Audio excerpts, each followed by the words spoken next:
राको।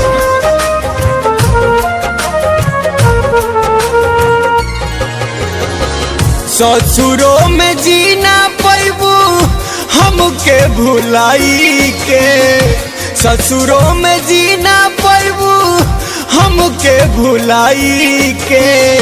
सुसुकी सुसुकी रोई मेहंदी कलाई के, सुसुकी सुसुकी रोई मेहंदी कलाई के। कहतानी पीना पैबू जहरिया जुदाई के, कहतानी पीना पैबू जहरिया जुदाई के। सुसुकी सुसुकी रोई मेहंदी कलाई के, सुसुकी सुसुकी रोई मेहंदी कलाई के।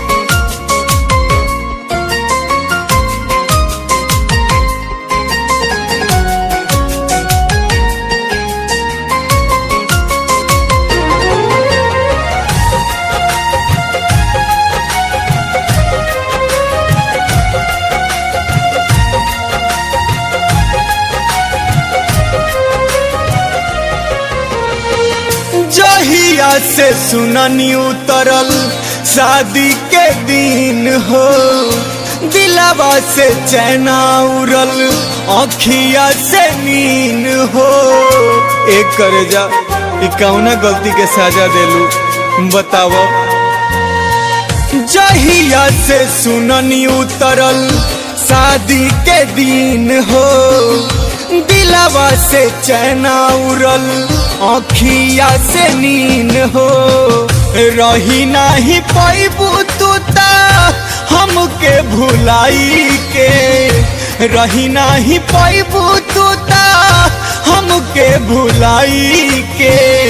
सुसुकी सुसुकी रोई मेहंदी कलाई के, सुसुकी सुसुकी रोई मेहंदी कलाई के।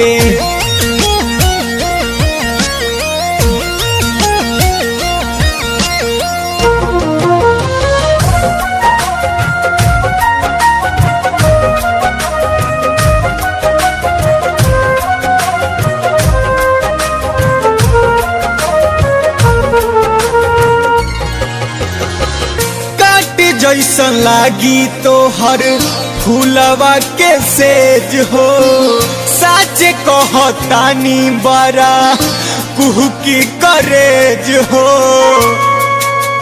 ए जान बताव कैसे चल जेबू।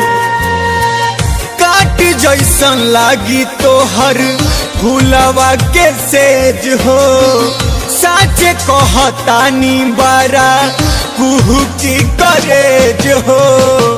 दूर नाही करे पैबू हमरा पर छाई के, दूर नाही करे पैबू हमरा पर छाई के।